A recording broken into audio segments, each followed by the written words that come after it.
तो चलिए बच्चों, स्वागत है आपका इजी लर्निंग की एक नई वीडियो में। हम शुरू कर रहे हैं आज से हिस्ट्री के सैम्पल पेपर की तैयारी। बच्चों, मैं आपको हिस्ट्री, ज्योग्राफी और इकोनॉमिक्स तीनों के सैम्पल पेपर आपके बोर्ड एग्ज़ाम से पहले कंप्लीट करवाऊंगा। मेरे घर पे कुछ पर्सनल वर्क था जिसकी वजह से मेरे को बीच में कुछ गैप लेना पड़ा, लेकिन अब मैं कंटिन्यूस वीडियो प्रोवाइड करूंगा। अभी ये हिस्ट्री का चल रहा है, तो अभी हिस्ट्री का सैम्पल पेपर सॉल्व करेंगे और ट्राई करेंगे कि 20 मिनट्स में मैं आपको एक्सप्लेनेशन कंप्लीट करवा सकूं।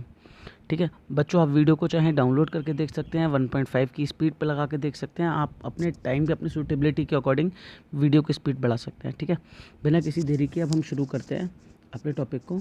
ठीक है, देखते हैं बच्चों। फर्स्ट क्वेश्चन है, describe the role of Ambedkar in constituent assembly. की अंबेडकर जी का क्या रोल था कॉन्स्टिट्यूएंट असेंबली में। ठीक है, 3 नंबर का क्वेश्चन है, 3 पॉइंट होने चाहिए। सबसे पहला पॉइंट, हम इन्हें फादर ऑफ इंडियन कॉन्स्टिट्यूशन भी कहते हैं क्योंकि इन्होंने ड्राफ्टिंग कमेटी के हेड थे। ठीक है, दूसरा इंपॉर्टेंट रोल, इन्होंने इकोनॉमिक इक्वलिटी और इक्वल राइट्स की डिमांड रखी थी। और तीसरा इंपॉर्टेंट पॉइंट, इन्होंने दलितों के लिए सेपरेट इलेक्टोरेट की डिमांड करी ताकि उन लोगों के लिए भी उन लोगों का सोशल अपलिफ्टमेंट किया जा सके। ठीक है, नेक्स्ट क्वेश्चन पे देखते हैं। नेक्स्ट क्वेश्चन देखिए, critically analyse the 5th report submitted by the British parliament in 1813। देखिए, इस पे भी 3 मार्क का क्वेश्चन, 3 पॉइंट होने चाहिए। 1813 की जो 5th रिपोर्ट थी, ये 5th एडिशन था जो कि ईस्ट इंडिया कंपनी ने ब्रिटिश पार्लियामेंट में सबमिट किया था। दूसरी चीज़, इसमें 1003 पेज थे जिसमें से 800 से ज़्यादा पेज तो सिर्फ पिटीशंस में थे, जो पिटीशंस रैयत यानी किसान, ज़मींदार और जितने भी रेवेन्यू ऑफिसर्स वगैरह थे उनके द्वारा जमा की गई थी। ये 5th रिपोर्ट क्यों बनाई जाती है? क्योंकि ईस्ट इंडिया कंपनी की मोनोपोली थी इंडिया में ट्रेड को लेकर, जिसका बहुत ज़्यादा प्रोटेस्ट किया था ब्रिटेन के ट्रेडर्स ने। इसीलिए ईस्ट इंडिया कंपनी की एक्टिविटीज़ पे कंट्रोल करने के लिए ब्रिटिश पार्लियामेंट ने ये कहा कि उन्हें हर साल क्या करना पड़ेगा, 5th रिपोर्ट सबमिट करनी पड़ेगी। ठीक है, 3 मार्क का क्वेश्चन, 3 पॉइंट्स पे। नेक्स्ट क्वेश्चन है, कह रहा है कि ब्रिटिशर्स की जो पॉलिसीज़ है पहाड़ी आर्क्स को लेकर, उनको बताना है, उनके बारे में बताना है। तो ब्रिटिशर्स की अगर पॉलिसीज़ को लेकर देखें तो बच्चों, इस तरीके के जो क्वेश्चन है, देखिए पहले मैं आपको बताता हूँ, जो चॉइस वाले क्वेश्चन में सबसे पहले वो चूज़ करिएगा जो क्वेश्चन आप ज़्यादा बेटर तरीके से लिख सकते हो। ठीक है, उस क्वेश्चन को करने का ज़्यादा ट्राई करिएगा। मैं अभी इस वाले चॉइस वाले क्वेश्चन को छोड़वा रहा हूँ। ठीक है, मेरे को लगता है कि सेकंड वाला जो इसका 5th रिपोर्ट है वो ज़्यादा बेटर आंसर है, इसलिए मैंने सेकंड वाले को अटैम्प्ट कराया है। नेक्स्ट क्वेश्चन की तरफ बढ़ते हैं। ठीक है, नेक्स्ट क्वेश्चन देखते हैं। Rumours and prophecies played a part in moving people to action, explain the statement and context to revolt. ये बहुत इंपॉर्टेंट है। देखिए, हम कहेंगे 1857 के रिवोल्ट में जितनी भी रूमर्स और प्रोफेसीज थी उनका बहुत बड़ा रोल था। जिसमें फर्स्ट पॉइंट बनाएंगे तो पहला रूमर, जिसमें हमारा पहला रूमर है काव और जो पिक की ग्रीस्ड जो बुलेट्स थी, रॉयल एनफील्ड जो गन थी उसकी जो बुलेट्स थी, उनके ऊपर गाय और सूअर की चर्बी लगी हुई थी। ये एक सबसे पहली रूमर था। दूसरा रूमर, आटे में गाय और सूअर की हड्डियों का चूरा मिला दिया गया था।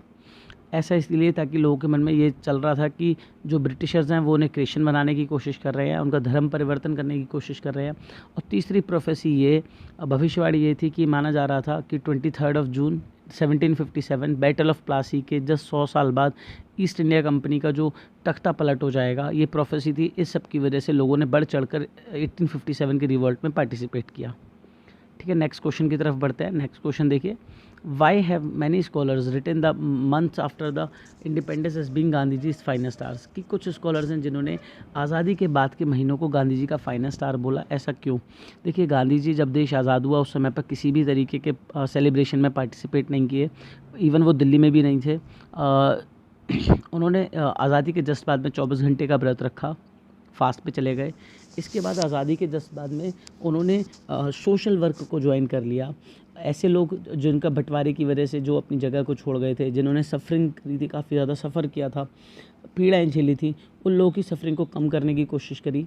इसके अलावा महात्मा गांधी जितने भी कैंप्स थे, है ना, मेडिकल कैंप्स वगैरह थे, वहाँ जाया करते थे और जितने भी पीड़ित लोग थे उनसे मिला करते थे, उनके दुखों को कम करने की कोशिश किया करते थे। इस वजह से कई स्कॉलर्स ने, कई हिस्टोरियंस ने गांधी जी के आज़ादी के बाद के महीनों को सबसे फाइनल स्टार्स कहा है।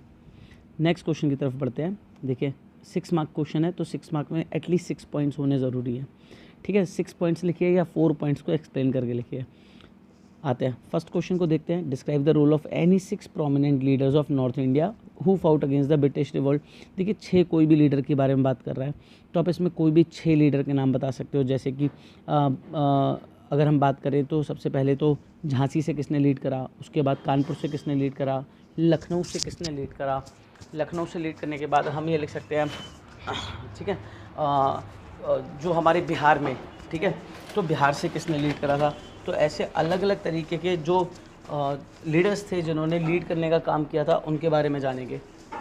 ठीक है, इस तरीके से बच्चों हम इस क्वेश्चन का आंसर लिखने की कोशिश करेंगे 6 पॉइंट्स में। तो अर्रा, बिहार के अर्रा में कुंवर सिंह ने लीड करा था। लखनऊ में मुमताज़ महल थी। इसी तरीके से गुनू थे, गुनू सिंहभूम के कल्टीवेटर थे। और बराकपुर जहाँ से मंगल पांडे ने लीड किया था। ठीक है, कानपुर के नाना साहब, झांसी से रानी लक्ष्मीबाई, अर्रा से कुंवर सिंह, लखनऊ से मुमताज़ महल, गुनू एक ट्रैवल कल्टीवेटर सिंहभूम के, और बराकपुर से मंगल पांडे। नेक्स्ट क्वेश्चन की तरफ बढ़ते हैं। नेक्स्ट क्वेश्चन है हमारा, जो क्विट इंडिया मूवमेंट के बारे में बात करेंगे। क्विट इंडिया मूवमेंट एक मास मूवमेंट था, इसके बारे में बताना है। तो जो क्विट इंडिया मूवमेंट के बारे में 6 पॉइंट बनाने हैं। पहला पॉइंट, क्रिप्स मिशन के फेलियर के बाद में महात्मा गांधी ने इसे 1942 में शुरू किया। दूसरा पॉइंट कि जो क्विट इंडिया मूवमेंट था इसमें शुरुआत होते ही कांग्रेस के बड़े बड़े लीडर्स और महात्मा गांधी को जेल में डाल दिया गया। तीसरा पॉइंट, उनके जेल में डालने के बाद इस मूवमेंट को लीड करा कई सोशलिस्ट एक्टिविस्ट्स ने, है ना, और कई यंग एक्टिविस्ट ने, जिसमें हमें JP नारायण जी का नाम भी देखने को मिलता है।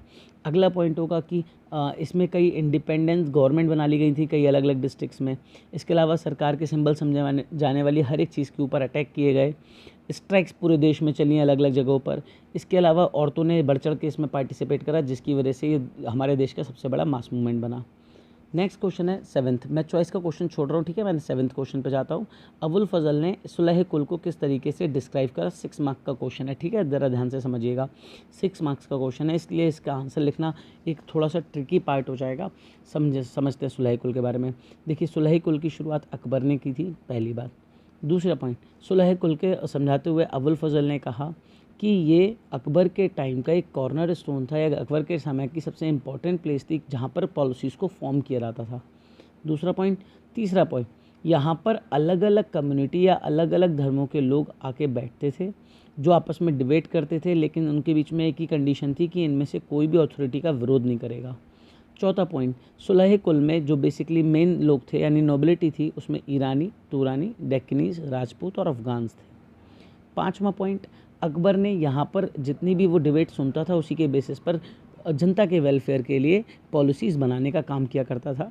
6th पॉइंट, इसी बेसिस पे अकबर ने क्या करा, जितने भी धर्म पे लगने वाले पिलग्रिमेज या टैक्सेस थे जैसे जजिया वगैरह, उस सबको ख़त्म कर दिया। और अकबर ने सभी धर्मों के त्यौहार, ईद, शब बारात, होली वगैरह सबको सेलिब्रेट किया। तो इस तरीके से आप 6 पॉइंट बनाकर इस आंसर को समझा सकते हैं। ठीक है, ये 6 मार्क्स के 3 क्वेश्चंस थे जो कि कंप्लीट हुए। अब आते हैं सेक्शन C पर। बच्चों, section C source based question है। प्लीज़ सोर्स को आप खुद से स्क्रीनशॉट ले लीजिए, सोर्स को रीड करिए और आंसर देने का ट्राई कीजिए। 1 और 2 मार्क का क्वेश्चन है। इसके आंसर्स को आप खुद से सॉल्व करने की कोशिश कीजिएगा। अगर आपको नहीं आए, आप मुझे कमेंट बॉक्स में डालिएगा, मैं आप लोगों को इसकी 30 सेकंड की शॉर्ट बना के इसके आंसर समझा दूंगा। ठीक है, 30 सेकंड्स में इसके आंसर समझाया जा सकते हैं, हार्डली 1 मिनट में। ठीक है, इसी तरीके से आप 9th क्वेश्चन का स्क्रीनशॉट ले लीजिए। 9th क्वेश्चन में एक फिर से सोर्स बेस्ड क्वेश्चन है। 1 एंड 2 मार्क के क्वेश्चन है। 3 क्वेश्चन GV पंत साहब के बारे में, जिसमें खासतौर पर हमारे फ्रेमिंग कॉन्स्टिट्यूशन से क्वेश्चन लिए गए हैं। चलिए नेक्स्ट क्वेश्चन देखिए, 10th पर चलते हैं, जिसमें मैप है। मैप में कह रहा है हमें प्लेसेस पॉइंट करनी है। ठीक है, पहला पॉइंट लगाना है जहाँ से नॉन कोऑपरेशन मूवमेंट विड्रॉ किया गया।